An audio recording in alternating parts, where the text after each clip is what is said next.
Physical media is very important, kids. One day, maybe the cloud ain't there. How are you going to watch Dogma? Being able to hold it in your hand and see the artwork and the posters and have the names, it's, it's a real thing.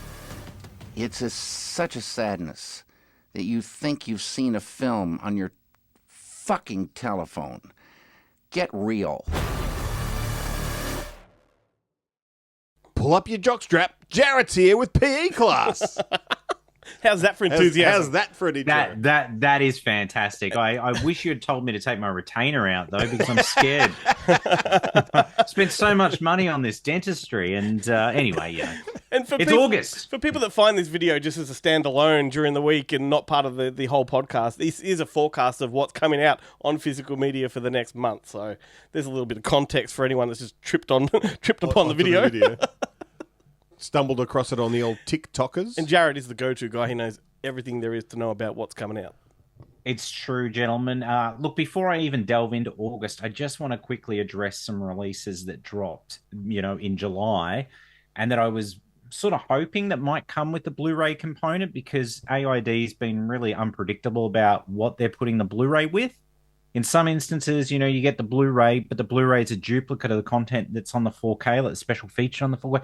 There's really no rhyme or reason as to why. And it's not even like, say, all the Paramount releases will only be 4K only, because that wasn't the case with, say, Election and some other releases. But I was bitterly disappointed to find that Clueless has come out and it's 4K only. So there's no Blu-ray with it, which means it doesn't have any of the special features, which means I can't upgrade my Blu-ray. I'll have to import that sucker. And then Terms of Endearment also does not have any of the special features, which I was really keen to watch the new interview with James L. Brooks. Not on this release. Slided. And then also, to add to that, okay, so Lethal Weapon, you know how that Steelbook came out and I had a rave about how the artwork was awful. It's coming out in September as a standard edition with the trade-wide, just normal artwork, which is fine. Although it does look like it's been, I don't know, like, there's been a lot of work done to Mel's face.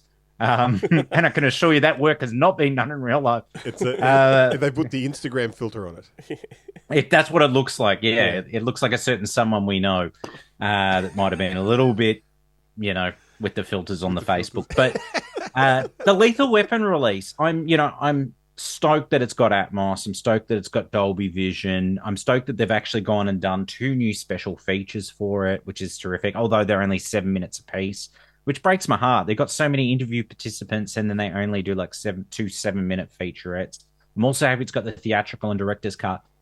But the legacy extras, like, why not just get some of these legacy extras? Like, I might want to watch the deleted scenes, but not necessarily watch the director's cut. Or, one of the many other featurettes that's been put on one of the many editions over time. It's just, it's kind of, it's a bit disappointing.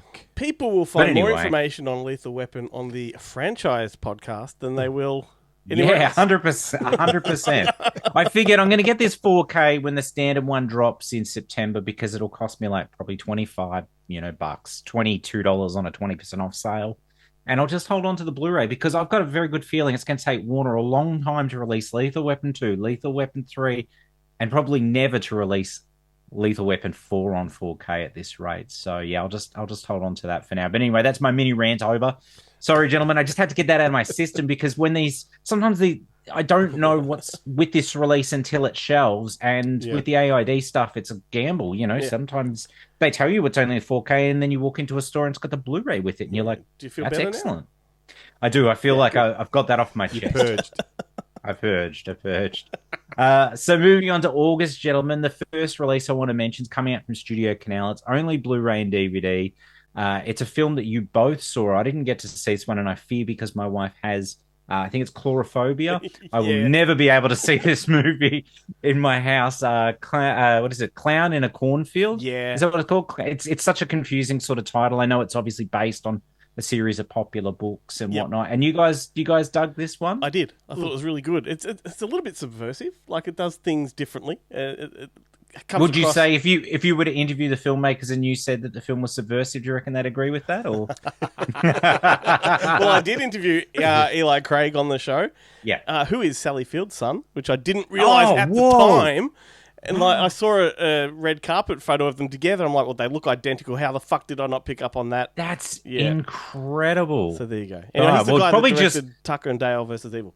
Great film, just as well. Anyway, God, I'm glad I didn't do an interview with that chap, because I would have had to have held everything and said, your mum, she is still smoking hot. Smoking hot. Have you seen Murphy's Romance? That movie. Yeah, exactly. Fat City. I've loved her through the ages. Yeah. Punchline, brothers and sisters. What's that movie where she gets naked and tied Gidget, to Michael Flying Caine? Nun, everything. What's that movie? What was that? Were you there on the set? Did you see her bits? I mean, Fucking hell. Oh my God. Okay. Moving on. So weird. The Clown in the Cornfield, though interesting, obviously being a new release, and it's not getting a 4K release. I mean, this seems to be a bit of a thing. A lot of new release titles not getting 4Ks. Then the random thing of some films that you would totally expect not to get a 4K release, and then they do get a 4K. In the instance, no 4K for this one. But moving on to a release that is finally coming out on 4K locally. Daybreakers from Umbrella. Now, this one was being pushed back from, I think it was supposed to be out back in June, maybe, possibly even May. They held it back because I think that the Spirit brothers, wanted to supervise the transfer, because I'm assuming this is a new transfer as to the previous Lionsgate one that's been available for a number of years. It's got Atmos, it's got Dolby Vision, it's got all the legacy extras, including that feature-length documentary, plus some new special features, which is sort of like, I guess, almost like archival sort of content. It's just never quite made it to disc yet. So a lot of on-set featurettes and practical effect featurettes and things. But I'm really excited for that release finally sort of shelving. I like that movie. Yeah. Yeah. I loved it. It's actually, I don't know. I really like Predestination as well. I don't know. One of the two of them was my favorite of the Spirit Brothers work. Just a really, really solid follow-up to what was otherwise a very low-budget sort of indie kind of thing with Undead. You know? which I really liked. Well, that was great too, but you know what I'm saying? Like, it was a huge step from this to that. You know? Massive step. I don't know what it is, but I like a movie where there's a man punching a fish. Yeah. I'm into it. Yeah, fair enough. And there's so few of them as well. We need to write Fish Puncher. Fish Puncher. That's fantastic. It's It's just a Kevin great. Smith thing. We'll just like flesh it out on the show, and it'll be done. Somebody call crowdfunding. Yeah, Hollywood. totally.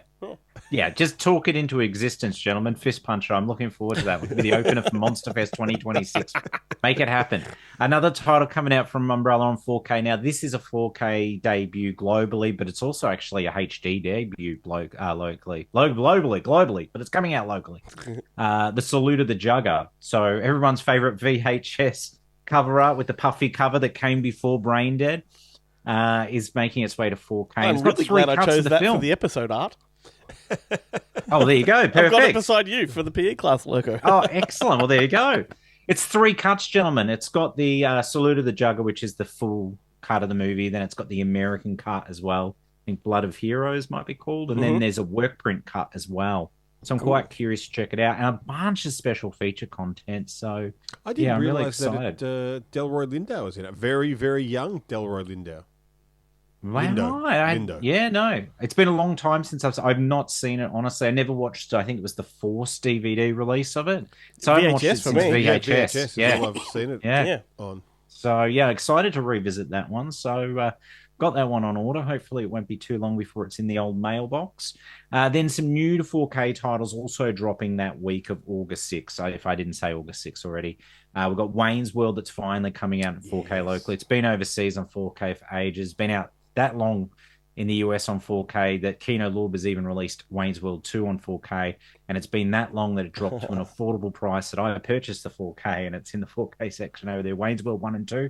I know Glenn did the double recently. I'll I be doing got it so myself. excited at the 4K news of soon. like knowing the 4K was coming. I couldn't wait. I'm like, I just had to go to streaming and watch them. Like, I was so in the mood right now, and I did 1 and 2 back to back, and I think number 1's the better film, but I enjoy number 2 more. I think number 2 two's has the got better some bits. Number 2, Great it stuff, finds its yeah. rhythm. Yeah. I mean, yeah. No, but it's an underdog of a sequel. It's a Weekend at Bernie's 2 of a sequel. Like, I think, The Charlton people Heston speak scene ill of it, but it's so good. Like, it really is. The James Hong stuff is absolutely brilliant. Bob Odenkirk stuff is the nerds Yeah. that find them at Yes. the back of the concert. Yes, incredible. So moving on, other titles coming out new to 4K, and this one I'm actually excited about because this one's getting a release pretty much in line with the US. Better Off Dead, the John Cusack classic, which is great because this John Cusack teen kind of classic from the 80s is coming out, and I think this month he's got another movie coming out called like The Fog of War, so based on the true story. And you look at that and you just go, how sad. Yeah. And you did this to yourself, John. Yeah. You know why you did this to yourself? Because we've heard so many stories about how you're such an asshole to work with.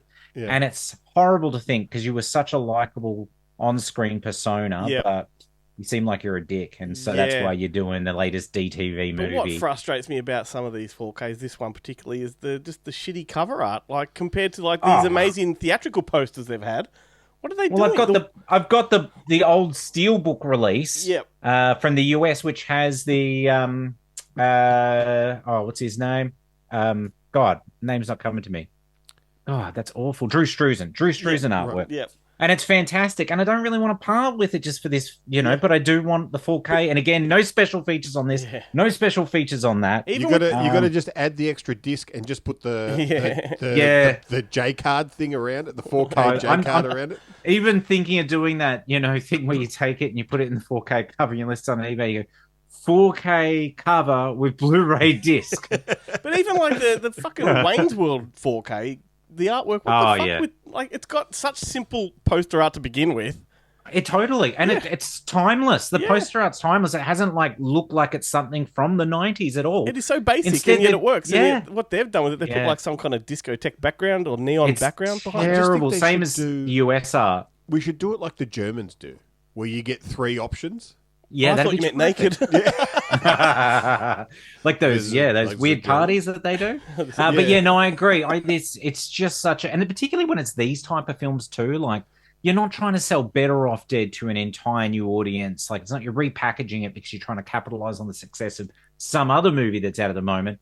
It's the fans that are buying it. I mean, we've had such iconic artwork for this movie. That Struzan art, that Australian home video art where he's got the Q-tips in his nose and everything. It was just... So, it's a travesty when you see art like the 4K. But anyway, I'll be buying it regardless because I need that film in 4K. But they couldn't even put the trailer on it. Jesus Christ. Oh, man. I put the trailer up on YouTube. We need to rename this segment The Ire of Jarret. It's P.O. We've also... Pissed off class. Yeah. We've also got The Lion in the Winter. That's the Katharine Hepburn Peter O'Toole version that's coming out on 4K in the Studio Classic series from Studio Canal. Then a couple of the Hitchcock films that are coming out individually, locally, Frenzy and Topaz as well. They're all new 4K releases coming out. Oh, and there's one actual other release that I have not mentioned. Now, this is one Ben worked on and he gave me a gig working on. It's the Full Moon Fright Night box set volume 2, or Fright Box. Fright Box. The Full Moon Fright Box. Not the Fright Night box. Is that I don't have volume 1. It's finally, it's coming out. And it's got Puppet Master, it's got Seed People, it's got Sorority Babes in the Slime Bowlerama. Slime ball. Yeah, it always gets me because the slime ball bowlerama. Slime ball bowlerama. Bowlerama. Yeah, it's that bit that trips me up. And then there's one other one. Which is a surprisingly good film. Shadow Zone. Yeah, and Shadow Zone's awesome. By J.S. Cardoni. Yeah. One of our favourites. Yes. Director of Forsaken Desert Vampires. And Glenn's favourite, which we haven't come up to the year yet, but it'll be on my... I think this is one of Glenn's favourites, 8mm 2. The Velvet Side of Hell. Both starring... Yes. Oh, Jonathan Shea. Jonathan Shea. Shatch. That guy, yeah. That guy. If only one of us were German, we could actually pronounce his name properly. That's the only reason he hasn't been on the show. We don't know how to approach him. Anyway, so that one's coming out, obviously loaded with special features, including a video essay by this guy that made Ben laugh a few times. It's not since the Caligula video essay have I said such, what would you say, sexualized sort of words out aloud to anyone that would be willing to listen. Anyway, so that'll be fun. Moving on to the following week, which is August 13th, I think. Yes, August 13th. Ton of releases coming. Final Destination Bloodlines coming out on 4K Blu-ray and DVD. JB's obviously got that nice steelbook, and that's only like $3 more than the standard 4K, so I don't know why you wouldn't buy it. And it's good to see a release of like a current film actually get a proper release first time around, because it's got an audio commentary on it. It's got about 3 or 4 featurettes on there. So it's a really nice package. And I mean, it was a pretty fun movie. I mean, I'm not expecting much by the time you get to what installment is this? 7 now? 7. Is this the 7th? So what needs to happen is that Fast and the Furious thing where they bring in like 3 new main characters and then go absolutely nuts. Well, that I believe this was supposed to be the beginning of a new saga, like to cross over. Get you. But they just need to bring in a known actor maybe as well. Yeah. I mean, obviously we had Tony Todd popping up for his final appearance in the franchise, but someone of a bit more caliber. Bring Bill Moseley in as the new, the new staple. Yeah, you could bring him. Yeah, I was thinking maybe like an A actor, but it's just on the decline at the moment. That you could kind of get into the franchise. Maybe what's his name? That chap that enjoys eating women and selling timeshares in the Bahamas. Yeah, totally. I think he'd be keen. He's just keen to work. Yeah, he's keen to work. Well, he could just play himself as a cannibal, like Yeah. Yeah, so, Final Destination, Road to Redemption. Yeah, watch him chew up every scene. But that's like he could just be himself, like eating and then get killed. He'd be like a crypt keeper. He could introduce it like an MC. He's like, he has it. Yeah, pardon me, like body bags where he's in the morgue. Oh, sorry, I was just having some friends. Anyway, Final Destination, Bloodlines. Okay, hopefully. Well, I mean, this thing did ridiculous box office overseas. Did way better than they anticipated. Yeah, it certainly did a lot better than that Megan sequel, which they expected big things from. Fucking idiots. Seriously, who takes a Killer Doll movie and goes, yeah, you know what will work for this franchise? Let's Terminator it. Let's totally change the genre. Look, I still haven't seen it. I really want to see it. But, considering the first one was such a surprise for them, and so that for them to have doubled down However, they've done exactly what I love about number 2s that fail, is that they've tried not to replicate the original and do something new and different. And that's why I usually like these bad number 2s, because they're just bold and outrageous. Look, I am actually really looking forward to watching. Me too. Megan 3 will be back to basics. Like, it'll be Look, I was super open to the concept, and even when I heard it's pretty much like Terminator 2, I was like, still sounds fantastic. Then I watched it and I was like, well, we've already got Terminator 2. Now we have Terminator 2 Lite. I didn't hate it, but I just kind of went, wow, the first one was so good. And I think prior to that, I was like, the first one was good. It's like the first one was so good. It hasn't stopped them, because I think there's a new one coming out next year, which is actually a spin-off called Soulmate, with the A as 8. Yeah, I was hoping there'd be like some action after credits sort of thing to show you something from that, but not at this stage. Because that's the other problem too. Because we've had Companion, we've had like another good, dolls, Subservient, and the Megan Fox one, and there's that new one that the guy that did Jack in the Box has made one too. I can't remember what it's called, but it's about a boy doll. Yes, Robin, I think. Robin, that's it. The eyes are one. Yeah. I saw that art and I was like, oh, there you go. Yeah. Anyway, yes, look, we won't even talk any more about Megan. That's still coming out on later.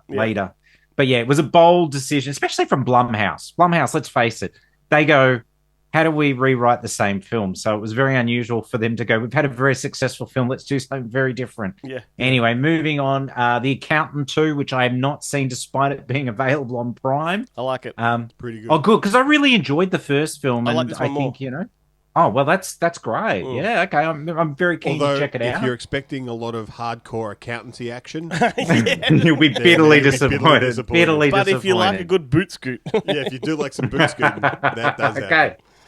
Excellent. Well, surprisingly, it's actually getting a 4K Blu-ray and DVD via Roadshow, which is good despite the whole, because it was literally in cinemas for like 2 weeks or something, and then it was on Prime. It was such a fast move. So fast that when it loaded up on the old Google home screen on my TV, I thought, oh, wow, it's advertising like the theatrical release. And then I went, oh, no, it's advertising the Google release. And I was like, no, it's on Prime. What the hell is going on? And then I was like, I want to see this movie, but this is too soon. So, I'm I'm taking my time. The only thing You're that annoys me enforcing about your this, own year-long window. absolutely, yeah, I've got my own window on this one. Yeah, the thing that does annoy me a little bit about this one, and I hope it's not an ongoing trend, is that obviously this is Amazon MGM Studios. You know, MGM being now owned by Amazon. Is it's one of the releases that I've seen whereby there's no special feature content on these physical releases. We saw it with what was the Zoe Kravitz film? The Blink Twice, or Blink Twice, yeah, which I really enjoyed, but it was just, and only Blu-ray, DVD, no 4K for that one, but no special features. This is again the kind of case, and I'm like, oh my god, I hope this is not an ongoing trend. Which is weird because I've been to the media hub for it, and there's so many featurettes there to download. You know? Yeah, totally. Well, I'm sure when the film got a theatrical release, they were releasing featurettes left, right, and center on YouTube. I don't even understand when they send them out on these publicity junkets, and they do, Google's most asked questions and all that sort of stuff. Why don't they have it in the contract? Like, yes, we can supply you with these actors, but we want to include this as an extra feature on the disc because 100%. They'll disappear from YouTube at some point. Yep. Exactly. It just seems crazy. Like, it doesn't. I mean, look, if it does cost extra, it's a nominal amount. Oh, 100%, 100%. No, it's somewhat a worrying trend. Hopefully, it's not ongoing. But yeah, I haven't actually seen any other releases from. I know that maybe that Guy Ritchie film, maybe two of them, because I think Guy Ritchie's done two of them for the MGM Studios. The Jake Gyllenhaal one. And no, that's Apple Plus. The Jake Gyllenhaal one. In Iraq or Iran, Afghanistan. Yeah, the Covenant, that's, something like that. That's the not Alec Garland. But he has done one like that as well. Oh, okay. Is it called the Covenant or something? Or something weird like that. Yeah. And then he did that League of Gentlemanly Warfare. Yeah, that's it. It's not the League of Gentlemen. It's not the League of Extraordinary Gentlemen. It's the League of something or other. And it's not a league of their own. But I haven't seen that release. We just don't know what the fuck he's done. Yeah. He's done so much stuff. I'm worried about diving back in again. I'm not even watched the Gentleman TV series yet. The guy just keeps pumping him out. Forget the movie. I don't know. Just watch the Gentleman TV series. I've got that, and I've got 3 movies to catch up on now. Oh man! But anyway, okay. So The Accountant 2. I don't know how we got where we got, but we did. Also, August 13th, there's some new to 4K titles. They include Imprint's 3-disc release of Spike Lee's Malcolm X. Now, of course, just one disc is 4K, the other 2 are Blu-ray. Pretty spectacular package. My only concern is the fact that you can buy like the UK Icon release on 4K with Blu-ray pretty much for $30 most of the time on Amazon. So, yeah, I don't know. For me, it's not a compelling sell, this movie. It's not one of my favorite Spike Lee films. Not an essential purchase. But, look, if JB were to do that buy one, get one free again, I think maybe Imprint have enough rusted on customers that just like to collect the Imprint stuff that that'll get them, across the line. True. Yeah. Anyway, I won't rag on them. I actually have something I want to rave about toward the end. So, don't hate me, people that enjoy the Imprint product. Moving on to August 20, we've got some new to 4K titles. One I'm really excited about is the Casper 4K that's coming out. I like this movie. Me too. I love Christina Ricci. So it needs a reappraisal. Like I think it's a much better movie than people sort of remember. 100%. 100%. And that's good because it didn't get a Blu-ray release locally. So it's jumping all the way from DVD to 4K. My hope at this point in time is because we are getting a 4K only release is that we'll get the special features on the 4K. So the commentary, the featurette, the deleted scenes. I don't really care about the 7 short films, Casper short films, just as long as we actually get those legacy production extras on this release. But we do get Atmos on this release, which I'm super excited about because this sounds to me like a movie that will really work for Atmos. Yeah. So, do you remember they had Dan Aykroyd rocking up as a Ghostbuster? Yes, doing a cameo as Ghostbuster, absolutely. Did he have a mustache though? Yeah, I think he might have had a mustache. Yeah. Have you seen that? There's an alternate cut of Casper. Which Where's this going? They basically remade The Entity, but with Casper. Jesus, if you know, you know.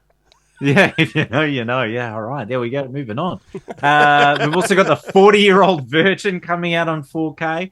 Again, this is a title that is literally coming out in the US and the UK around the same time as Australia. So at this point in time, I can't tell you if all the special features are going to be on the 4K, but I know that the international release is going to have like a 20th anniversary roundtable sort of discussion with Steve Carell, Judd Apatow, and a few other people. I know that I don't think Seth Rogen participates, and I think Jane Lynch is there.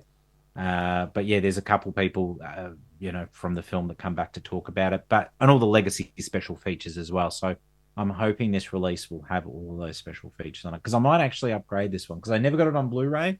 It's somewhere here down there on DVD. Although it is. I'm a little like when I first watched 40-Year-Old Virgin, I was nowhere near 40, and now that I've been 40, that scene where he wakes up in the morning and he's got the boner and he pisses in his face. That shit doesn't happen anymore. That's not a 40-year-old thing. Maybe it's not. Maybe if you're not horrifically overweight, maybe it does happen if you're young. If you're, fit, a fit 40-year-old. But I was like, the boners don't wake me up like they used to. Do you remember? Do you remember when the Asylum released the 18-year-old version? Yes, that's plausible. Yeah, exactly. Yeah. Tell us something we don't know. Anyway, that one's coming out. And Erin Brockovich, which here's a confession. I've never actually seen it. I've seen bits of it. Great. I love it. Danny, my wife, Danny, she goes, I can't believe you haven't seen it. I said, I think it might have something to do with it being directed by Steven Soderbergh. But look, I'm going to give it a shot. I won't be buying it on 4K to watch because, let's face it, it's not got an Atmos track, so it's not getting me over the line. If it did have Atmos, there's a good chance I might buy it. I don't know if you were offered this. I imagine you would be. When Presence came out, which was a good movie, his recent Haunted House movie, right? Yeah, absolutely. They were doing a junket with him, right? And they offered it to me, like, would you like to chat with Steven Soderbergh? I'm like, absolutely. And like, the only condition is he insists on 45 minutes minimum. I'm like, I can't talk to him for 45 minutes. He'll outsmart me every step of the way. Yeah, can you talk about his entire filmography? Or do you only allow to just talk about the one film? He's that passionate but also intellectual about films. Like, there's no way I could go 45 minutes head-to-head with that guy. I was like, I want to speak to David Coe. I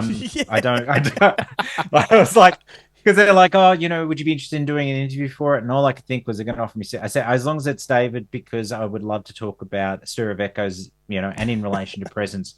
I didn't want to say, I don't want to talk to that Soderbergh. I mean, what if he charms me? What if he charms me and then I feel bad and I feel like I had to rewatch his filmography? Guy's made a lot of movies. I don't have that time. So you could have just got me on that interview and it would have been 45 minutes before you even got to the first question. That's just right. The intro shit. That's right. So moving on to August 27th. Now, this is an interesting one. Monty Python and the Holy Grail's getting a 4K release, but it's only getting released in a steelbook, which is 2-disc, 4K and Blu-ray.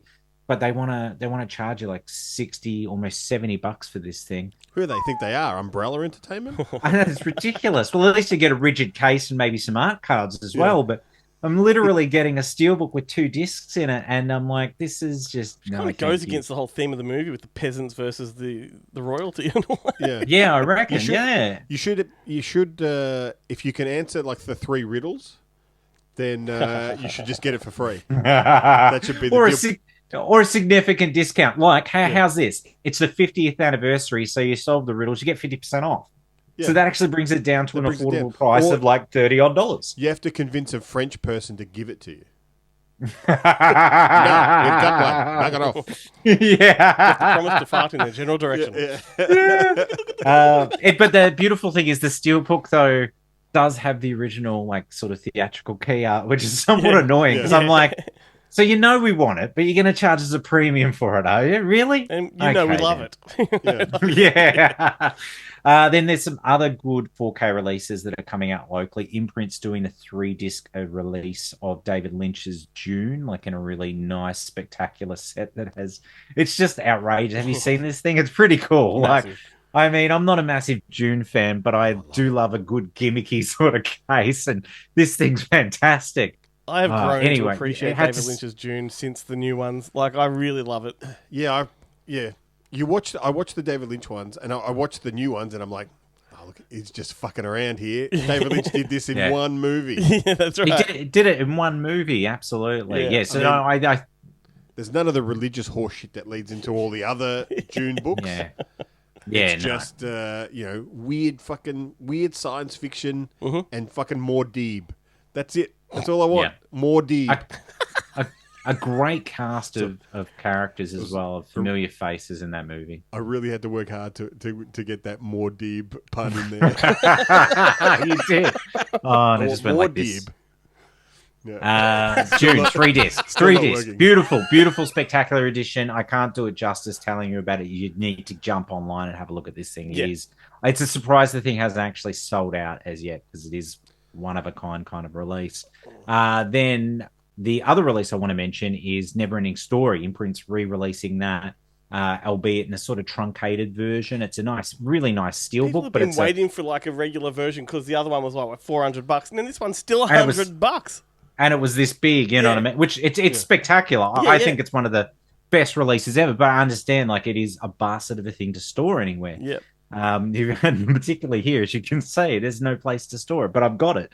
But yes, so they put it in a beautiful steelbook with the original theatrical key art. Unfortunately, it's only 3 discs, so you only get the theatrical cut in 4K, and you get the bonus Blu-ray, which has special features as well as a film in HD, and then the third disc. But I heard if you order in HD on Blu-ray, yes. Yeah. So you don't get it anymore on 4K, and you don't get the Life After the Neverending Story documentary as well. And there are some special features that were, that were unique to that. If you order it direct from the Imprint website, Lymore comes around to your house and gives you a hand job. A never-ending hand job. A never-ending one, yeah. Oh, wow. Yeah, that's something special. But he doesn't finish you off because it's nothing. It's the nothing. Because it never ends. You have to tell him to stop. You go, that's enough. I've had enough. It starts off great, but it ends horribly. Most melodic orgasm you ever have.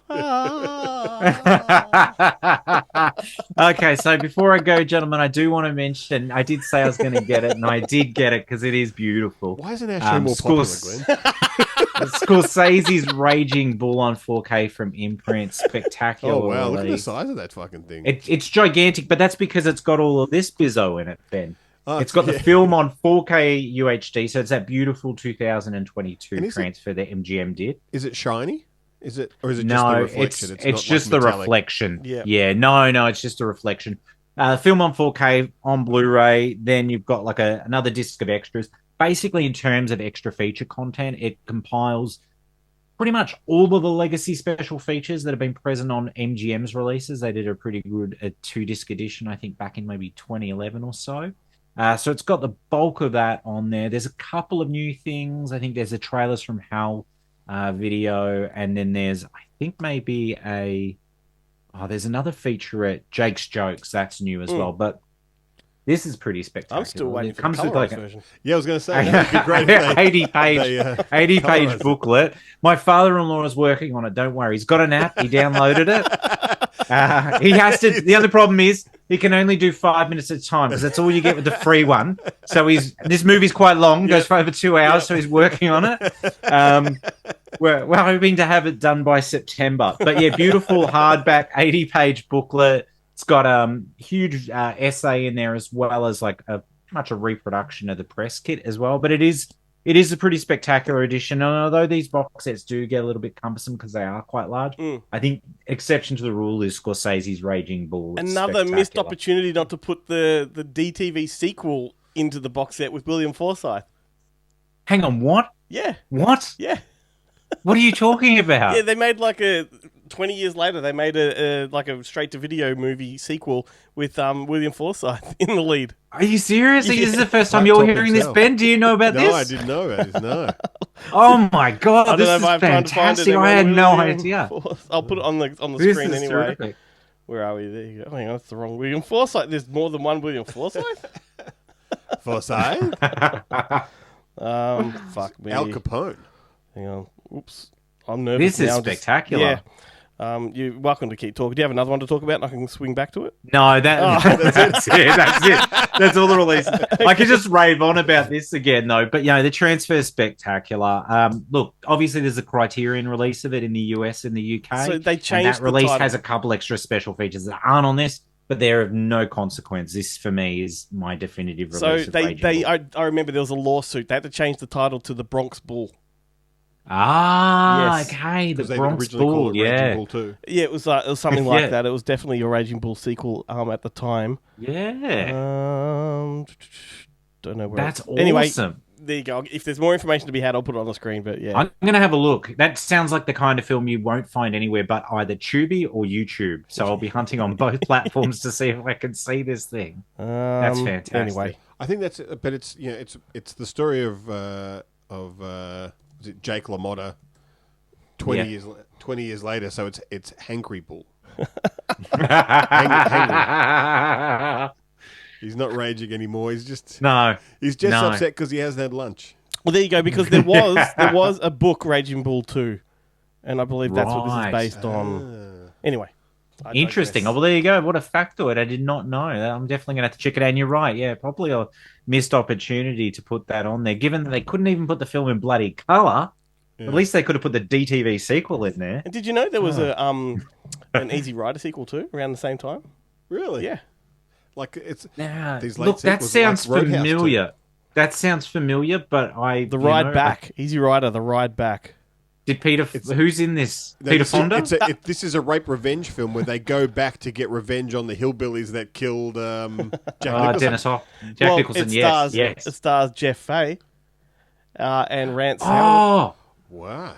Yeah, this is really ringing a bell. Still looking for America is the tagline.